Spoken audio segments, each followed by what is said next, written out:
महापराक्रमी प्रभु श्री राम का पराक्रमी हाथी कौन था? प्रभु राम ने इसे क्यों और किसे दिया था दान?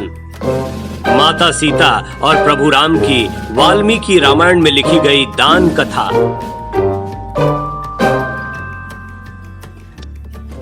जय श्री राम दोस्तों, आज का प्रसंग ऐसा है जो आप में से बहुत लोगों ने नहीं सुना होगा।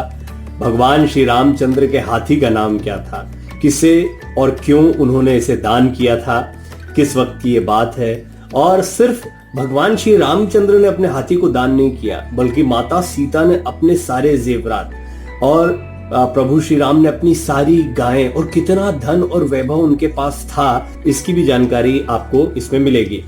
तो सबसे पहले तो ये द्वात्रिंशः सर्ग है जो कि अयोध्या कांड का है, और इस वक्त रामचंद्र जी को वनवास हो चुका है और वो माता सीता और भैया लक्ष्मण के साथ में वन के लिए निकलने वाले हैं। और इस बीच वो अपने भाई लक्ष्मण से कहते हैं कि वशिष्ठ जी के पुत्र जो ब्राह्मणों में श्रेष्ठ आर्य सुयज्ञ हैं, उन्हें सुयज्ञ जी को बुलाया जाता है। और लक्ष्मण जी आदेश का पालन करते हैं। बड़ी सुंदर भाषा में लिखा है कि जैसे ब्रह्मा इंद्र को आदेश करते हैं, ऐसे प्रभु श्री राम लक्ष्मण को आदेश करते हैं। तो उनके आदेश का पालन करते हुए सुयज्ञ जी को बुला लिया जाता है। सुयज्ञ जी को माता सीता और भगवान श्री राम प्रणाम करते हैं। उनका ये वशिष्ठ जी के पुत्र हैं और इनका बड़ा सम्मान है, मतलब इन्हें ऋषि पुत्रों में बहुत ही श्रेष्ठ माना गया है। तो इसके बाद में सबसे पहले क्या होता है कि श्री राम ने सोने के बने हुए श्रेष्ठ अंगदों, सुंदर कुंडलों, सुवर्णमय सूत्र में पिरोही मड़ियों, केरों, वलियों तथा अन्य बहुत से रत्नों द्वारा उनका पूजन किया है। सबसे पहले तो ये उनको दान दक्षिणा दी जाती है। और इसके बाद प्रेरणा से श्री राम ने सुयज्ञ से कहा, सौम्य तुम्हारी पत्नी की सखी, यानी माता सीता की मित्र भी हैं सुयज्ञ की जो धर्म पत्नी हैं, उनके लिए उन्होंने सुवर्ण सूत्र और करधनी आदि जो है वो दी उपहार स्वरूप में।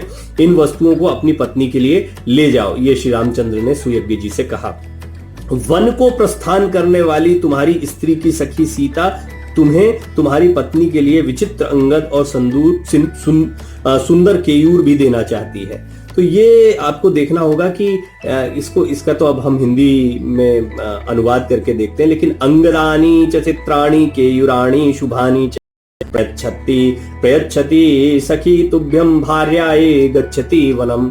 ये हो गया कि वाल्मीकि जी ने बहुत ही सुंदर अंदाज में एक एक पल का, एक एक चीज का वर्णन इसमें किया है। अब उत्तम बिछौनों से युक्त तथा नाना प्रकार के रत्नों से विभूषित जो पलंग है, उसे भी विदेह नंदिनी सीता तुम्हारे ही घर में भेज देना चाहती है।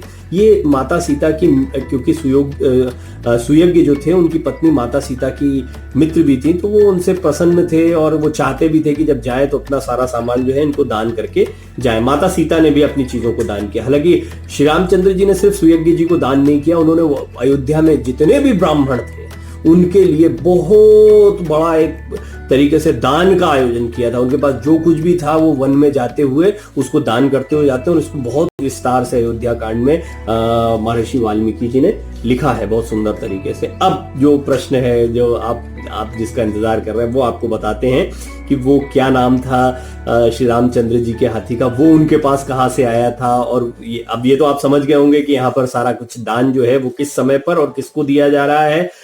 सारा का सारा दान जो है वो सुयज्ञ जी, जो कि वशिष्ठ जी के सुयोग्य पुत्र हैं, उनको दिया जा रहा है। और ये वनवास के लिए जब जंगल में जा रहे हैं, वन में जा रहे हैं, माता सीता लक्ष्मण, उससे पहले वो जितनी भी संपत्ति है उसका दान करके जा रहे हैं।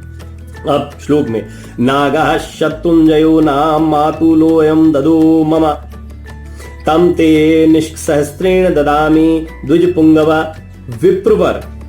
शत्रुंजय जी, शत्रुंजय नामक जो हाथी है जिसे मेरे मामा ने मुझे, ये भगवान श्री रामचंद्र बोल रहे हैं सुयज्ञ से, विप्रवर शत्रुंजय नामक जो हाथी है जिसे मेरे मामा ने मुझे भेंट किया था, उसे 1000 मुद्राओं के साथ, 1000 तो खैर ये सहस्त्र इसमें इन्होंने अनुवाद में लिखा है, तो 1 सहस्त्र मुद्राओं को आप कह सकते हैं कि साथ मैं तुम्हें अर्पित करता हूं।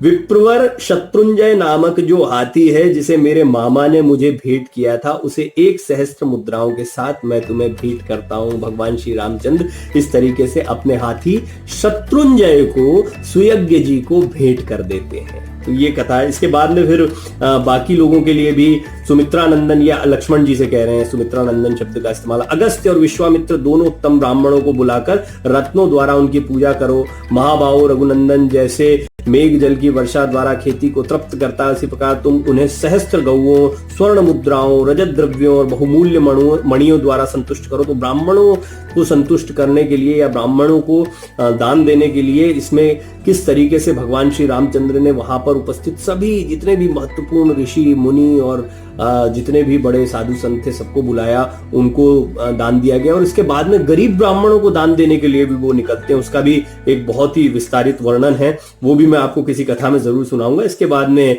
लक्ष्मण यजुर्वेदीय तैत्तिरीय शाखा का अध्ययन करने वाले ब्राह्मणों के जो आचार्य और संपूर्ण वेदों के विद्वान है, साथ ही जिनमें दान प्राप्ति की योग्यता है तथा जो माता कौशल्या के प्रति भक्ति भाव रखकर प्रतिदिन उनके पास आकर उन्हें आशीर्वाद प्रदान करते हैं, उनको सवारी, दास दासी, रेशमी वस्त्र और जितने धन से वे ब्राह्मण देवता संतुष्ट हो अपना धन खजाने से दिलवाओ। चित्ररथ नामक सूत श्रेष्ठ सचिव भी हैं, वे सुदीर्घ काल से यही राजकुल की सेवा कर रहे हैं, उनको भी तुम बहुमूल्य रत्न वस्त्र और धन देकर संतुष्ट करो। साथ ही उन्हें उत्तम श्रेणी के अज आदि सभी पशुओं और 1,000 गौएं अर्पित करके पूर्ण संतोष प्रदान करो। तो इस तरह से महादान जो है इस प्रसंग में वाल्मीकि रामायण में मिलता है कि किस तरह से भगवान श्री रामचंद्र ने अपने हाथी का दान किया, इसके अलावा हजारों गौओं का दान कई ब्राह्मणों को किया, माता सीता ने अपने समस्त आभूषणों का दान किया। इसके अलावा जितने भी उनके पलंग से लेकर जो भी छोटी बड़ी सामग्रियां थी उन सभी चीजों का दान कर कर भगवान श्री रामचंद्र निकले थे। ये समझना होगा कि जिस वक्त वो वनवास के लिए जा रहे थे तब उनके पास भी अपनी एक संपत्ति थी और निश्चित तौर पर 14 वर्ष के लिए जा रहे थे, तो वो संपत्ति जो है उसको छोड़कर नहीं जाना चाहते थे और वो चाहते थे कि इन ब्राह्मणों का आशीष लेकर जाएं। और निश्चित तौर पर इसमें आगे लिखा भी गया है कि यही वजह भी रही कि भगवान श्री रामचंद्र जब अवतार में आए थे तो वो जानते थे कि जो ब्राह्मण श्रेष्ठ होते हैं उनका आशीर्वाद कितना महत्वपूर्ण होता है, और इस आशीर्वाद को लेकर फिर वो आगे गए थे, जिससे उनकी यात्रा प्रशस्त हुई। बहुत बहुत धन्यवाद सुनने के लिए। जय श्री राम।